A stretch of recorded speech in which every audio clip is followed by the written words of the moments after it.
friends. Welcome to my empty nest. Hope you guys are doing well on this beautiful Sunday. Tonight we're having roast beef, mashed potatoes, and probably sauteed broccoli. And I have some mashed potatoes over here. Whirling away. I made extra because either tomorrow night or the night before we are going to have shepherd's pie. So this way I don't really have to make the mashed potatoes. And I'll warm them and then add cheddar to them when I make the shepherd's pie. So I always double up on my potatoes so I have enough for another meal. So let me bring you back. So this is a 2-pound round. I don't know why I've got such a small one, but I did. It's been in my freezer. And I'm just gonna put some olive oil and spices on it. And I'm gonna put it in my oven. And I'm gonna put it at 500 to begin. Instead of searing it in the pan, I'm gonna basically sear it in the oven. And yes, this is a lot of fat. I might cut a little bit off, but technically you want to put fat side up. But this guy's probably gonna fall, so that would be the best bet for me. But yeah, let me just cut a little bit off because that is a lot. And yeah, that's good. And so this is gonna cook pretty quick, especially because I have it on. I'm going to sear it in the oven at 500. And then I have a whole bunch of spices here that I'm putting on. And I'm going to press it in and rub it in real good on all sides, top, bottom, sides. This is my typical Sunday dinner that I had growing up. We always had some kind of roast or some kind of beef. And my husband's was completely different. His was pasta, you know. But this is how I grew up, and this is how I love to have Sunday dinner. Most of the time. I don't always, you know, make a roast with any kind of beef. Not all the time, but okay, just gonna make sure it's on all sides here. You can roast it, you can sear it in the pan if you want before it goes in the oven, but I'm just gonna do a sear in the oven. Okay.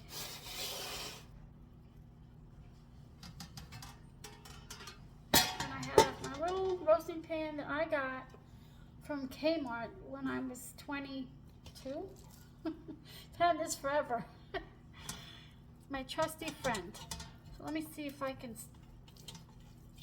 see if this will stay up this way with the fat side, because you want the fat on top so it goes down the sides and flavors the meat and softens the muscle. So I have my oven set to 500. I'm gonna put it in there for about 10 minutes. I'm not gonna open the door, and then I'm gonna lower the heat to 300 for about, I'm going to try to get it 25 minutes because it's such a small roast. So I'll bring you back.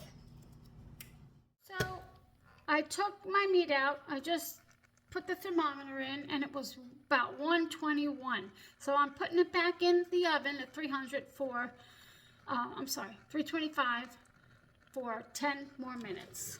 And let's see how it goes. So now I'm doing my potatoes.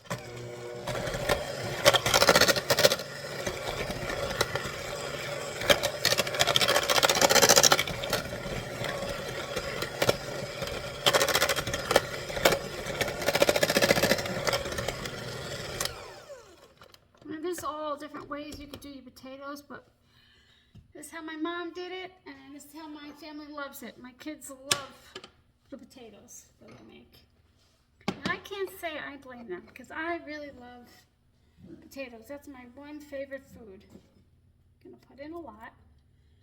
And I'm just going to also put in some pepper.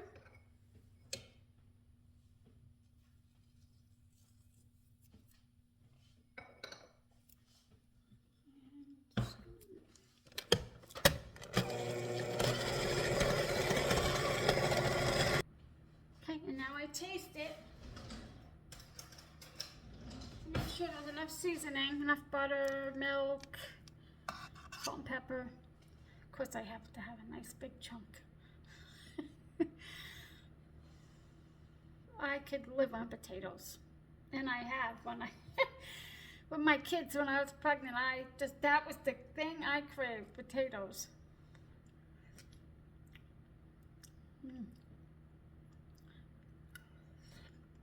And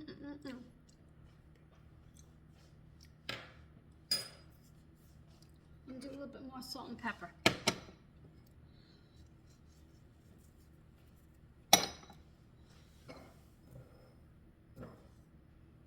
I know you're saying, oh my God, that's so much salt, but I used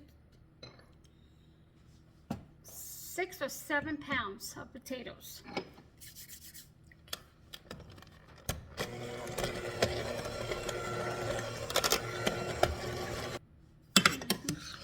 This is good. And I have the heat off, but it's still hot from when the potatoes boiled, so make it try to roll everything off the bottom.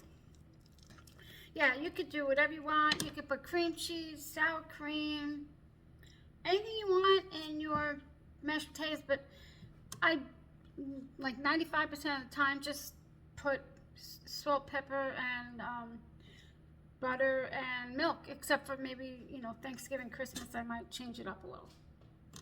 But this is how my family likes it. This is how I love it. Oh, you can't even see. So I'm just waiting for my meat.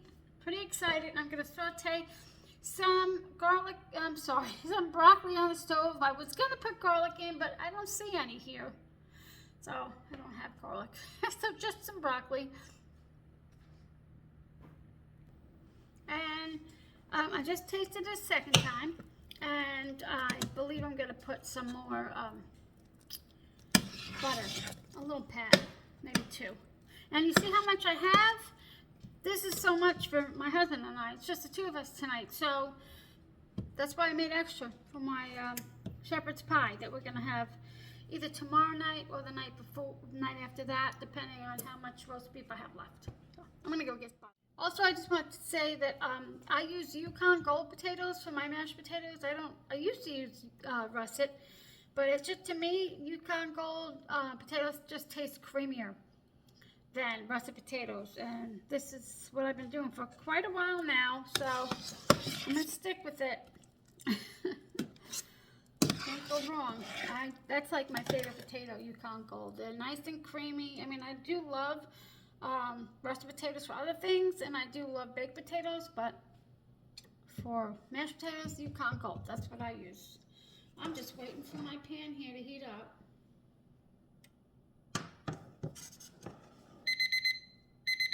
And there's my, okay, thank you. My timer, so let me grab.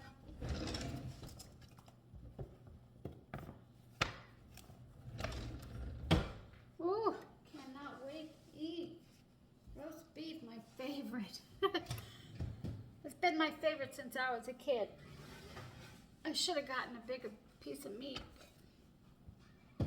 Next time I'll just get bigger and break it in half, cut it in half. Okay, so I'll let you see when I slice up the meat. And I just want to say one more thing. My potatoes do kind of need a little bit more salt, but I'm going to let my husband put some on at the table because I'm also going to use this for shepherd's pie, and I'm going to put cheese in there, so it's going to be way salty. So, and I have my broccoli here, just sauteing, just plain broccoli, salt and pepper. And I just want a little brown color on it, and that's it. That should take just a few minutes, and then I'll slice up the meat. Okay, so here's my meat. I'm going to slice it, and I also have a very little amount of drippings, but I'm going to save that, and I'm also going to put some butter and flour and some beef broth and just make a gravy. So here we go. You could do it as thick or as thin as you want. I like it in between. Whatever that is. So I really wanted it a little bit more red, more rare than that, but I'll take it. And then you could have leftover roast beef sandwiches. You could do whatever you want with this. It's your dinner. So I really do wish it was a little bit more rare, but you can taste it.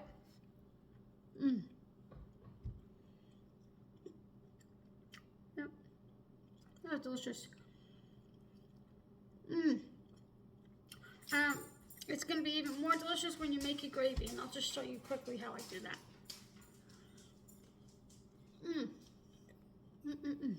I'm going to slice this and keep it warm until I make my gravy. I'll be right back. Okay, so I have my 2 tablespoons of butter, and I'm going to add about 2.5 tablespoons of flour. I'm just going to whisk it. And when this is ready for the next step, I'm just going to add the pan drippings and some beef broth. So I'll be right back. I forgot my beef broth. If you had a bigger piece of meat, you'd have, you know, almost enough pan drippings. Right back. Okay, so not ready yet, and even when it is ready, I'm going to let it go another 2-3 minutes just to get a little darker, so my gravy is darker. And I also add where are you? Kitchen bouquet. My mom used this, and I've used it ever since, and I'm so happy that they're still making it, because my mom always used this, and you know, the creatures of habit, right? So, and I love it. I always think of her every time I take it out. I miss her so much. Anyway, so it's just starting to be ready. You know, you want to leave the flour to cook for a minute or 2, but I'm going to let it go for maybe 3 minutes. Okay, now this is browned up a little bit, and it smells really good. I don't know if you can tell on camera, but it's light brown, but it doesn't look it from. I'm gonna add, and you could strain this if you want, but I'm not gonna. I'm gonna add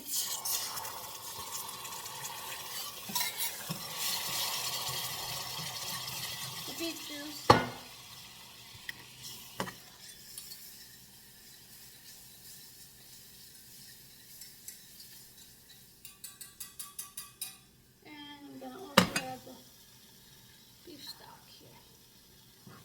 I'm not adding any salt or pepper to this, because it's got the flavoring from the meat.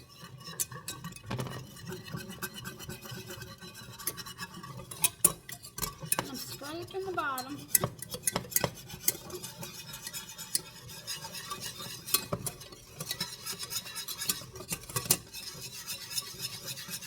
It's got a good color, but again, I don't think you can see it on camera.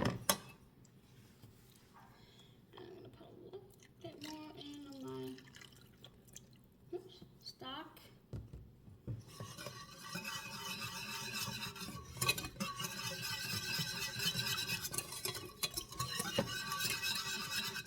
And I am going to taste it. I'm going to let it simmer here a little bit. Thicken up a bit.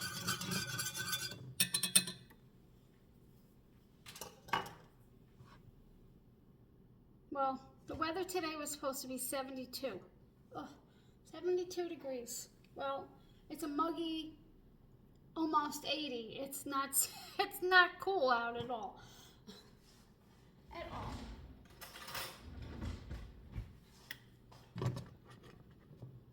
And I'll also show you a tip on how you can tell if your gravy's thick enough.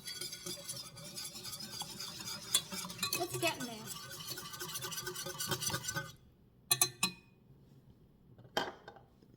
Let's see. Not yet.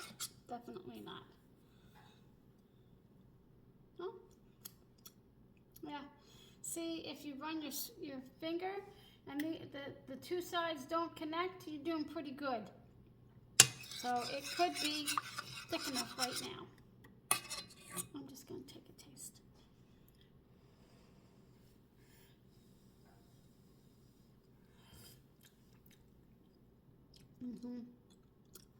Yeah, delish. I'm just going to cut it a little bit with some more beef broth. And you know, like on holidays when there's a lot of fat, like a turkey, and there's a lot of fat, I don't use the whole drippings because that's a lot. There was this fat cap that was on there was really nothing, so I just put it right in. But normally you'd want to like separate it. A fat separator is awesome. I use one at the holidays. Looks like a measuring cup, but separates the fat. So let's go, you. So I'm gonna show you it all plated up. I might put a very teeny for flavor, and you know, I don't think you could see the color, but for color, but I don't need it for the color. But so I'm gonna simmer this just a bit. I'll be back. Okay, friends. Here's my plate. Doesn't look like much because it's my plate. My husband's just gonna have double.